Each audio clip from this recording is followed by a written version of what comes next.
All right, students. I'm going to pick back up on where I left off, which was slide 21. This is where we addressed patient satisfaction and customer provider. I thought I was going to finish this up last night, but I guess I kind of slacked a little. Anyway, hopefully you guys can see the presentation. Let me go ahead and open that up. All right. Hopefully you guys can see that.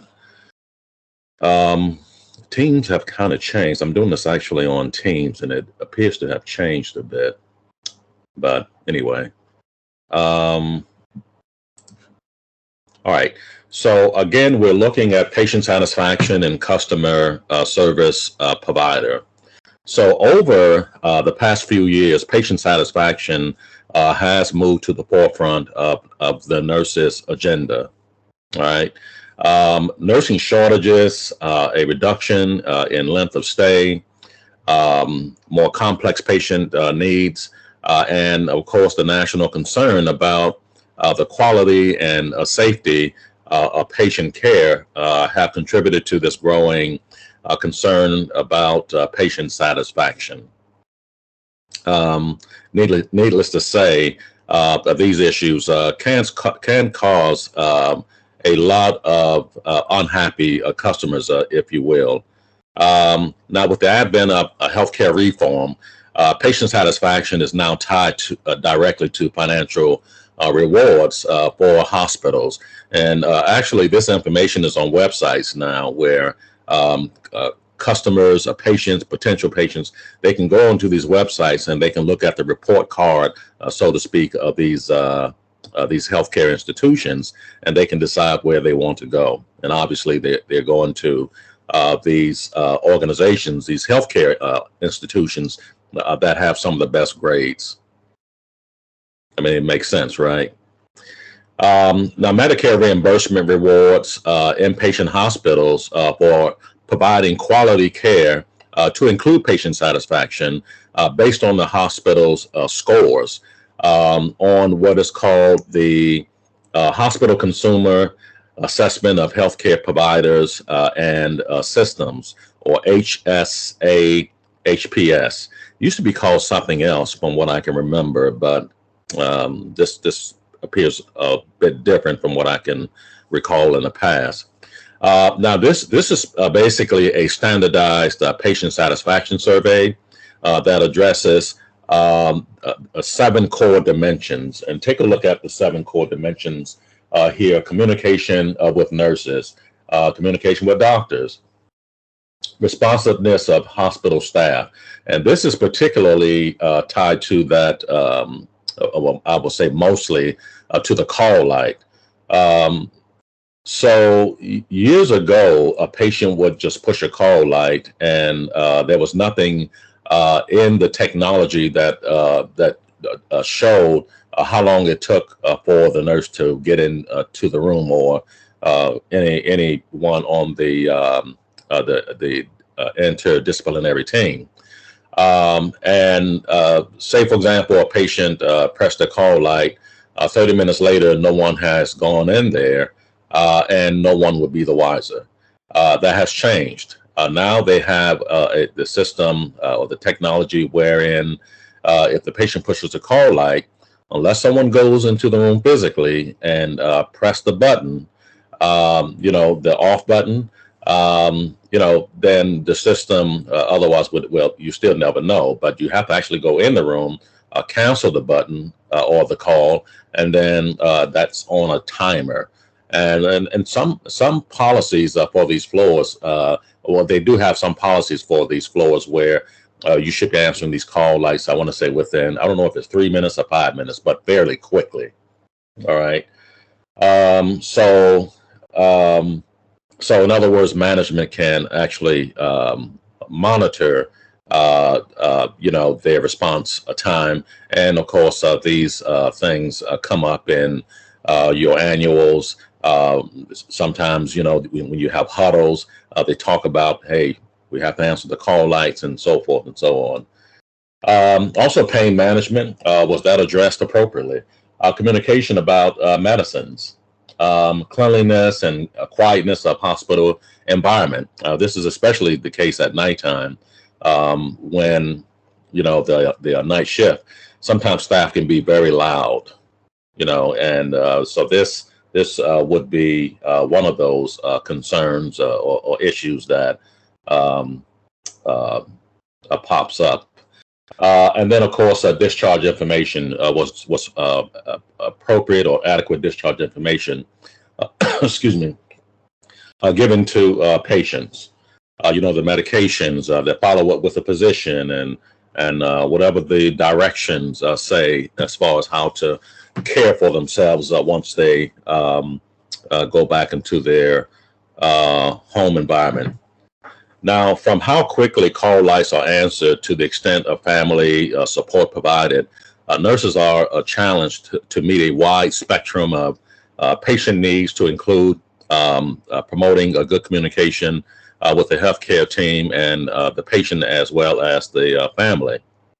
Right now, the complex healthcare environment has created a competitive marketplace in which home health agencies, hospitals, ambulatory clinics, and even hospice agencies compete for patients. And in a way, I think this is a good thing because that will this would actually cause people or these organizations to step up their game, so to speak, as they say in the modern vernacular.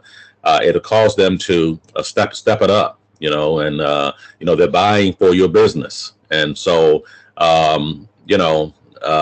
they will strive for the best. And we of course, as patients, are recipients of such. Right now, to survive and thrive in this competitive environment, the nurse must keep patient satisfaction and customer service, which includes safety and quality care, first and foremost as the motivator of all plans and activities. All right, so and it's good that you guys know this too, because you understand why hospitals do what they do. Your hospital units in particular, why they do what they do. You may go to a unit and wonder how come they answer that call light so quickly. Well, now you know.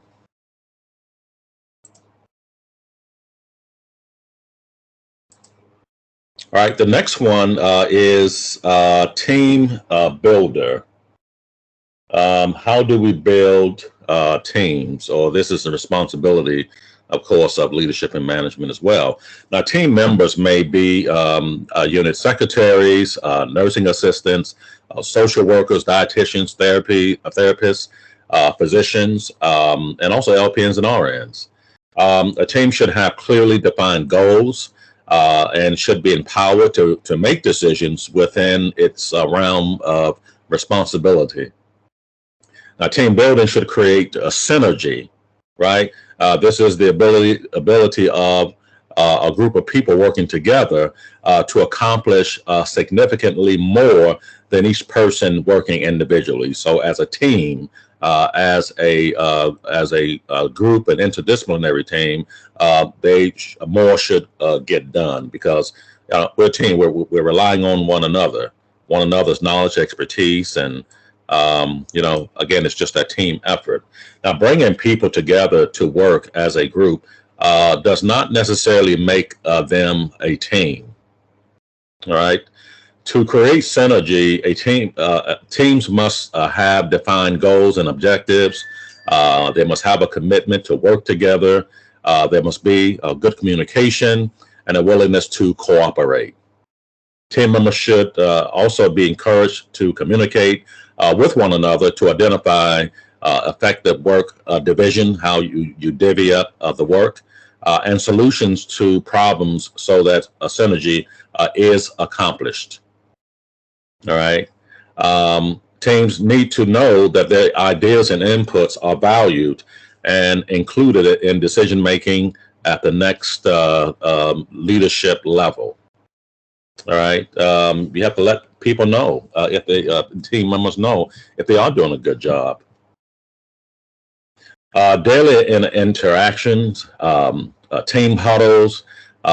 Team huddles are basically, if for some of you who don't know, you know how when you look at a football team, for example, and they get they come together in a huddle and they discuss what they need to do in order to move the ball down the field.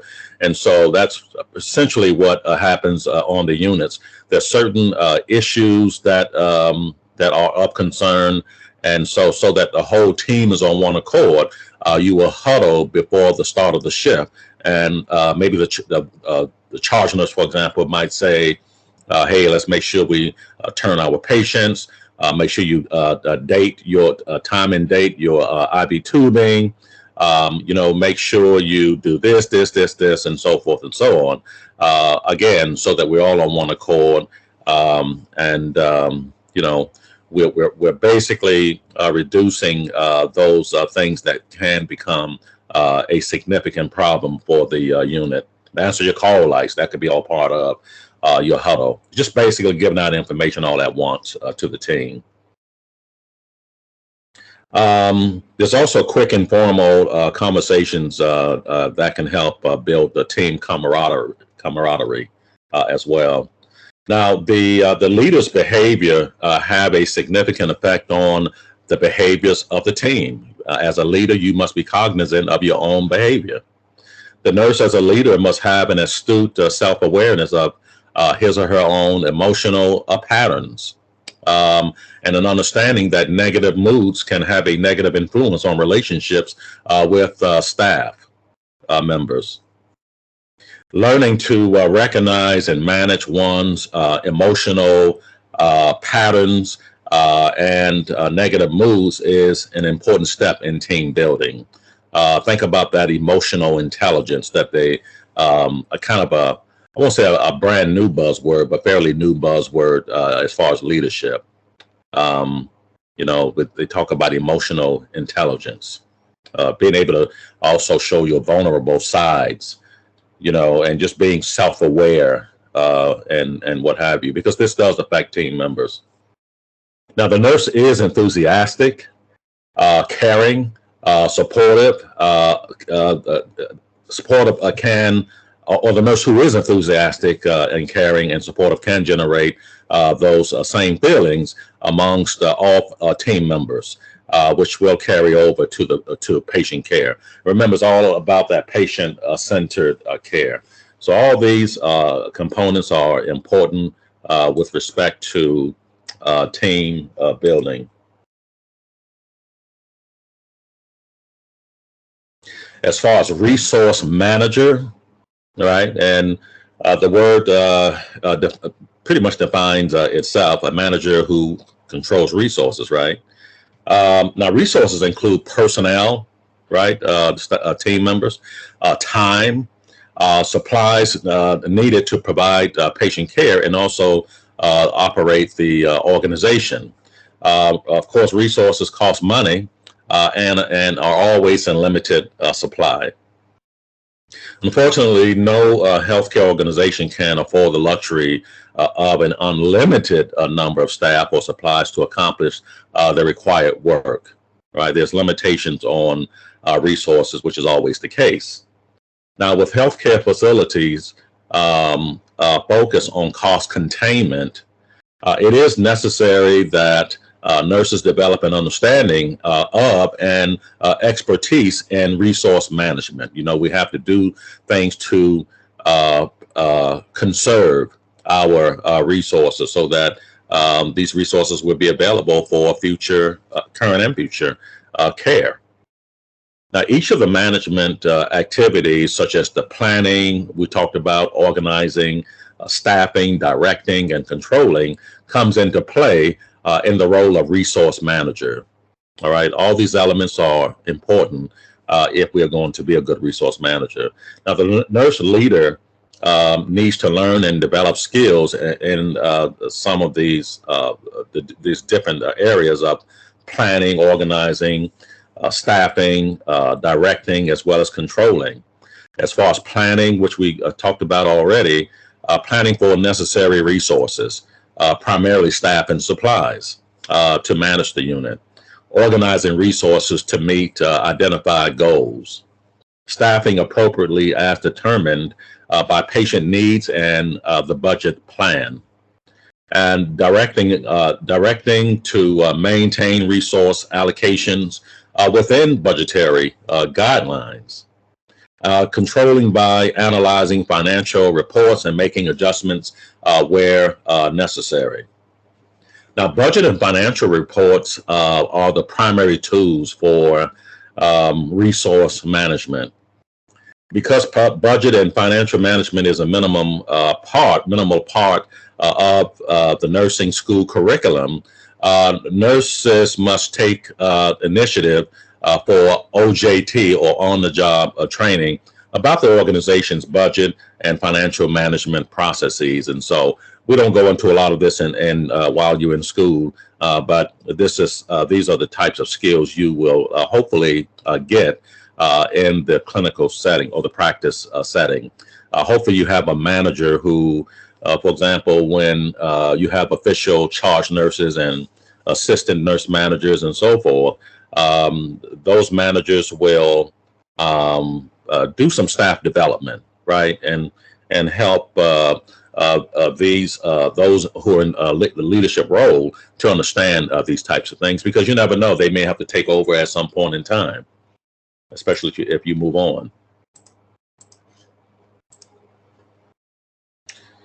Let's talk about decision maker and problem solver.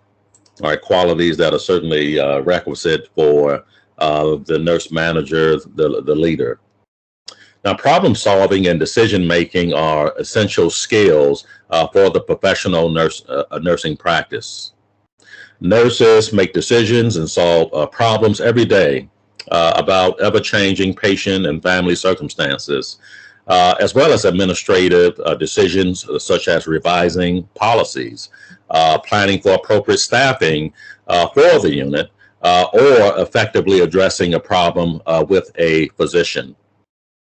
Now, the clinical judgment model as a guide for decision making and problem solving is essential as well. The clinical judgment model can be effective in managing the complex clinical leadership and management decisions required every day in nursing practice. All right. Now, so what does that model involve? All right. The first one involves recognizing cues. And this is the first stage in this clinical judgment model. The first stage says that during the first stage, the nurse begins to collect information about the issues of concern or the problem to be solved. You have to collect information, get some data to be analyzed later.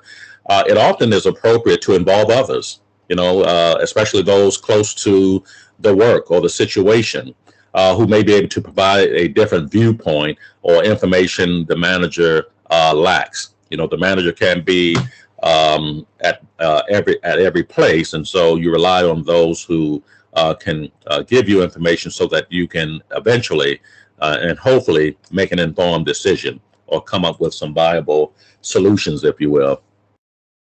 The second stage is referred to as the analysis stage, and so the decision maker uses information gathered in the recognized cues, or the first stage, to identify the specific problem to be solved.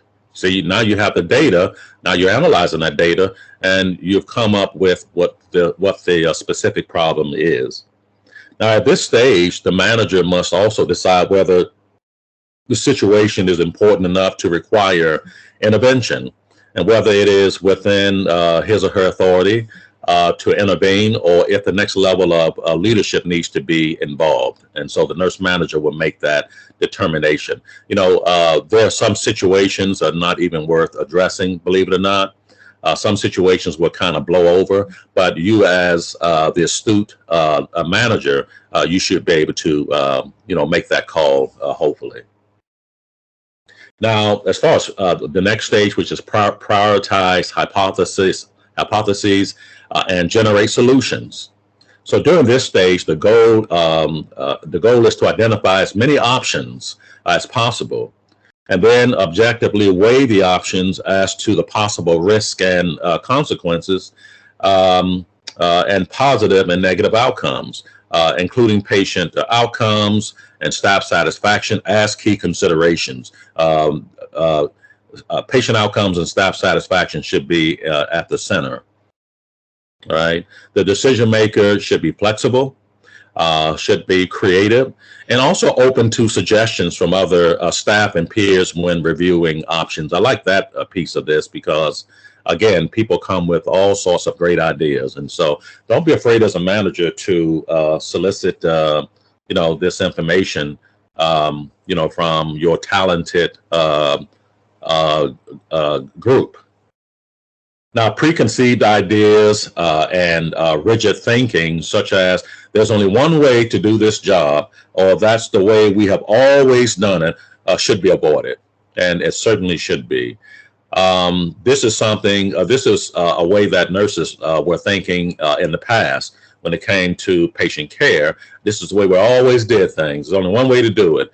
And of course, there was so much variations in care. And of course, now we take a more evidence-based approach. And so the same can be applied in this situation. That rigid thinking, this is the way we always done it, not wanting to be innovative in your thinking approach can be dangerous and stifling. The next step is to take action. All right. You have come up with solutions. Let's put it into play now. Once the solution is determined, then action is taken to implement that solution. All right. Now, this stage should include effective communication, the things the tasks that must be delegated, and also supervision. Right. It is important for the nurse to show a positive support for the decision outcome, and to encourage cooperation and support amongst all staff as well. And then, of course, the next stage will be your evaluate outcomes. Now, the evaluation stage is necessary to ensure that the implemented plan effectively resolved the problem or the decision situation. All right, did it work? Same thing we do as far as the nursing process. Did it work? All right. This is how we even test you on your NCLEX and some of these other high stakes tests. We use the nursing process. We want to know if you are familiar with the nursing process. All right. You have to evaluate. Otherwise, you don't know if you should revise your interventions. And you're always going back to the beginning and reassessing, and may have to tweak your planning and so forth. But essentially here, we just need to know if it isn't working, then we need to pivot. We need to think about, some other viable, innovative solutions. Now, considerable time and energy may be spent on identifying the problem, also generating possible options, and selecting and implementing the best solution. However, time for follow-up evaluation must also be allocated. We have to do this. It is important to establish early how and what evaluation and monitoring will take place, who will be responsible, and when it will be accomplished. You don't want to just do your intervention and just walk off and never think about it again. You must be deliberate in terms of, how we're going to evaluate this intervention to determine if it was successful. All right. As far as resources for decision making and problem solving, staff input should be included in each stage of the decision making problem solving process. Additionally, the nurse might seek help from others who are more experienced and knowledgeable in specific areas. Even the most experienced nurses would not be able to effectively solve every problem, nor will any nurse have all the answers. And so that's why we come together as a team and rely on that experience and that knowledge. All right. As far as change agent, as a leader, as a manager, we must be an agent of change. Now, this text frequently has referred to the changing healthcare environment. And true to that concept, change is an inevitable occurrence in healthcare. If there's anything that is consistent and that will always be, and that is change. Now, whether working with individuals, groups, or the entire organization, the professional nurse is certain to be involved in managing change. All right, they need us. They need us to be involved in that process. Now, the nurse, as the change agent, is responsible for guiding people through the change process. You know, people resist change, and so you have to guide staff members through that process. Now, to successfully engage in change, the nurse must first be willing to confront the demand for change. Staff cannot be expected to embrace change if their nurse leader have not done so. So as the leader, you must recognize that, hey, this is not working out well. And so we need to address change, even though we may get a lot of folks who kick up their heels. Something has to change. Otherwise, it can lead to poor patient care. Now, people do often feel threatened by change, and they may react, especially at first, initially. They may, with resistance and hostility towards that change, they just are not going to be very happy. So just realize that. Now, change is carefully planned and implemented slowly. All right. With all people continually informed, when we want to keep them informed, keep them involved in this change process, and it will be more successful in reaching the desired outcome if we do so. Now, change often creates a wide range of feelings amongst staff and managers, including there's fear, there's achievement, there's loss, there's pride, stress, as well as dissatisfaction. All right. Now, the successful change agents understands the very real nature of these emotions and manages the change process such that all involved experience at least some degree of success and pride in the outcome. Now, in his book work or his classic work on change, Lewin, that's Lewin, a very famous author who developed the theory of change. I actually like his theory of change because it's rather simple. There are others out there, but his is quite simple. But he identified the following rules that should be followed when change is requisite. All right. He said that change should be implemented only for good reasons. Don't just be making changes just to keep yourself busy. Only make changes when it's necessary, because they are quite time consuming. Change should always be planned and implemented gradually. All right. No hefty doses. Change should never be unexpected or abrupt. All people may be affected by the change, should be involved in planning for the change, because that does enhance buy-in. All right. Now, as far as the stages of change, effective change strategies can be developed through 3 classic stages of change that was identified by Lewin. And these changes can be found on page 316. And the first stage is unfreezing a stage. And then, of course, you have the moving stage and then the refreezing stage. And I want you guys to make sure you take a look at that, because this would even be great for if ever you're doing papers in the future, and part of the elements of that rubric talks about how would you bring about change. then having knowledge of these concepts or these principles will allow you to use Lewin's three classic changes stages rather that will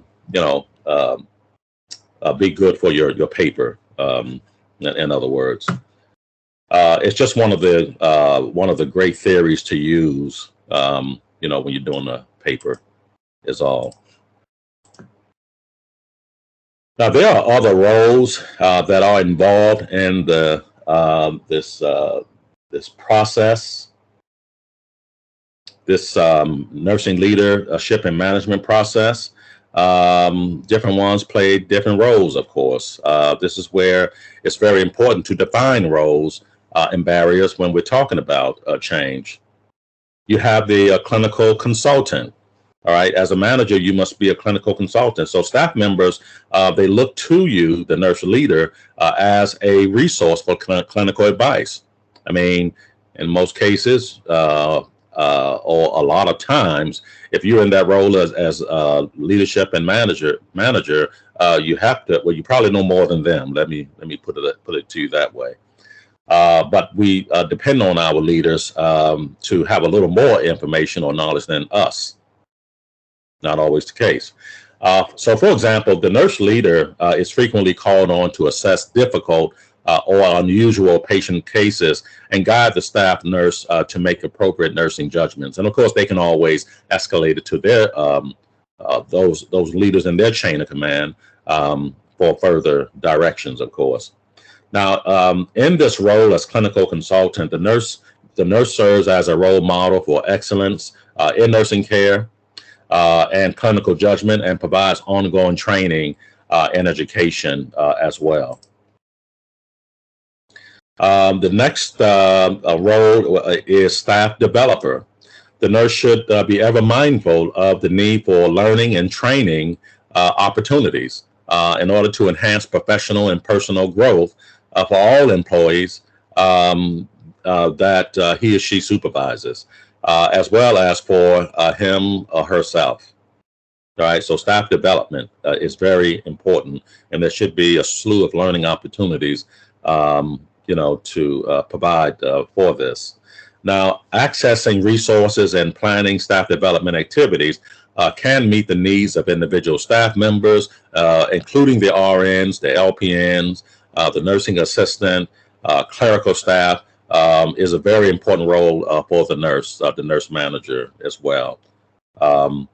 We all can benefit from more learning opportunities to enhance our skills, because again, it all leads back to what? Safe and effective patient care, essentially. And then, of course, the nurse manager is the mentor. As the nurse develops into an effective leader, he or she should accept the responsibility to act as a mentor to new nurses, helping them develop the effective leadership and management skills. Mentorship is key to developing future nurse leaders and managers as well. And hopefully, you have a manager who does not mind sharing. Right.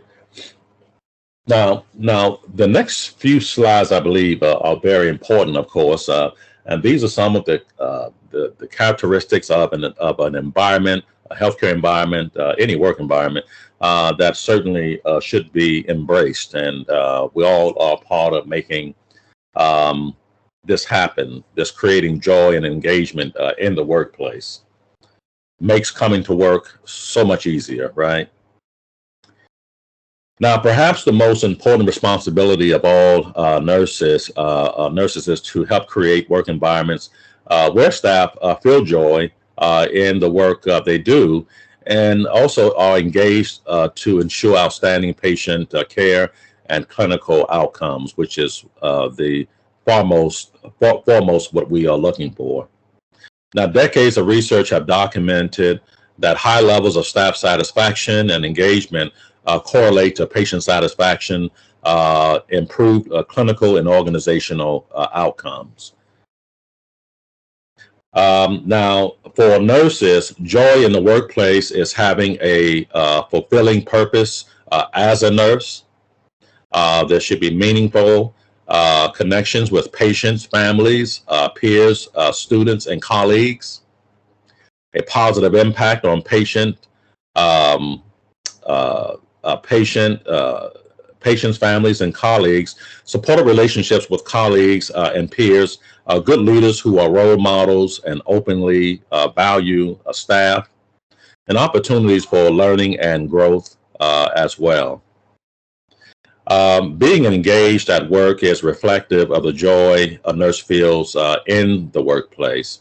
And being engaged in your work means that you have enthusiasm, you have energy for the work required of you and your team, and you're willing to go above and beyond what is required to initiate innovative strategies to improve the work environment and also patient care.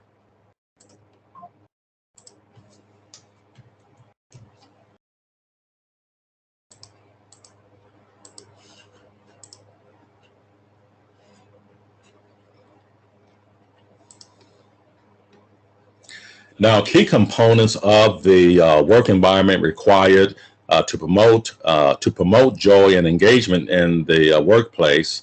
Uh, your book actually provides a list of these, which is on page 316. Being highly visible, optimistic, and approachable leaders who foster meaningful relationships with staff. You know, they're sincere, right? They are authentic. Support for staff to engage in work that is meaningful to them at the personal, organizational, and societal level. Trust in staff to work both independently and collaboratively to make sound decisions and be involved in unit and organizational governance, especially shared governance, is vital. Opportunities for staff to develop collegial and supportive relationships and to show appreciation through small acts of gratitude, recognition, and care for each other. It has to become more like a family, believe it or not, or like a second family, so to speak. There should be guidance and support for professional and personal growth. It also should be open, transparent communication to keep employees connected and also informed, along with opportunities to voice concerns and exchange ideas as well.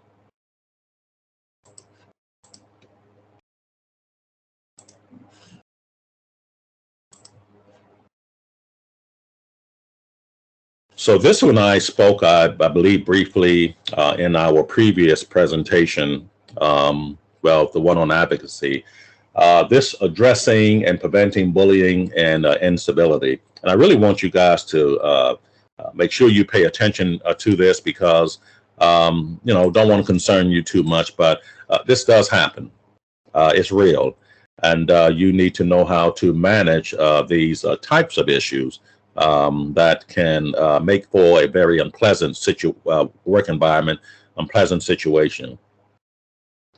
So unfortunately, in today's workplace, disruptive behaviors referred to as bullying, lateral violence, or incivility are all too common amongst nurses, physicians, managers, and others. And unfortunately, it can come from the physician as well as the managers as well, not just from one another, your colleagues, but it can come from up or down. It doesn't.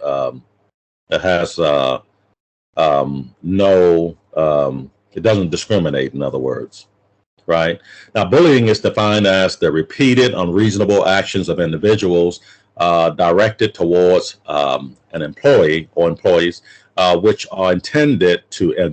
What they're trying to do is intimidate you, degrade, humiliate, or undermine, or which create a risk to the health and safety of employees. And so, as you can see, this is very toxic behavior that should not be tolerated.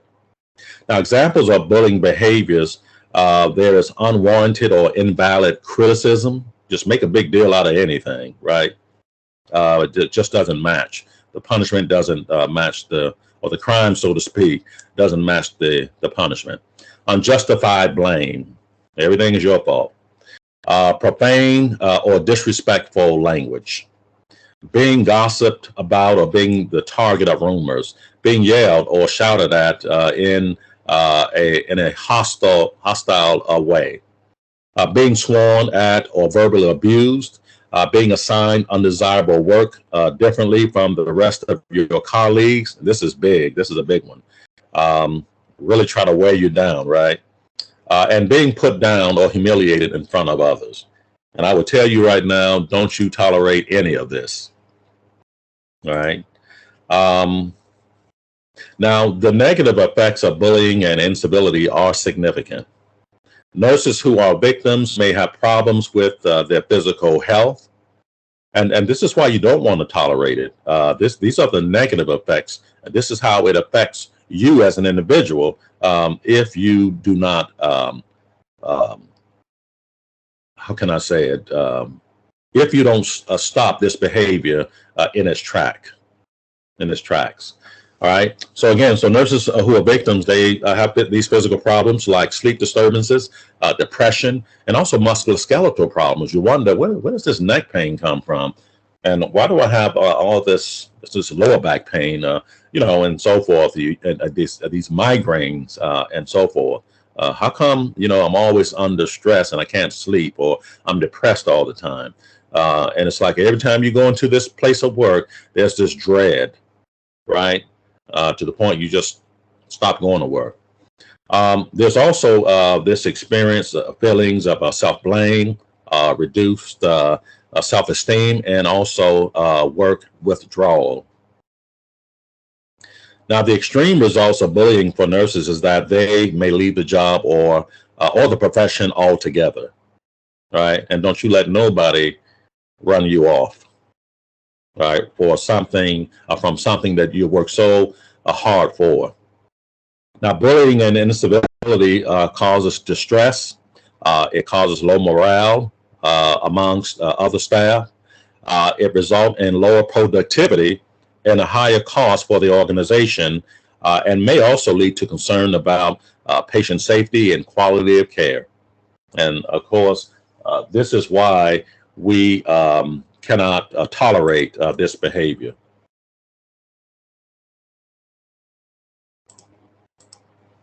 Makes me think about the bullying that takes place in schools. These same things that they're talking about here, I wish they would apply them in primary and secondary schools. And it just appears to me that sometimes teachers get so caught up in to what they're doing, they don't even see the little child sitting over there being bullied all the time. And I would, if I was a teacher in those settings, I would be highly, aware of those things, because some of us were bullied, and we know the signs, and I just wouldn't tolerate it. I'm telling you, I wouldn't tolerate it. It just makes for learning. It's not an environment conducive to learning, and people should be able to come to school free of those issues, so that they can be like a sponge receiving information and what have you. Now, following are some important steps to address bullying from an individual level. Recognize that bullying and incivility is occurring, and I just gave you some of those symptoms, those signs, if you will. Realize that the victim is not the source of the problem. You're not the problem, right? Recognizing that bullying and incivility is about control. It has nothing to do with the victim's performance. Keep a record of the nature of the bullying and incivility. For example, you want to jot down dates, times, places, what was said or done, and who was present, because they may have to be called upon as a witness, and hopefully they won't be a false witness, right? Know and follow the organization's policy on bullying and incivility in the workplace. Most, if not all, of your organization should have a policy on that. And if not, that can be a part of some committee that, you're a part of. to ensure that this does not happen. And so we come to the last slide. Actions that employers must take to prevent bullying include implement and enforce zero tolerance anti-bullying policies. All right.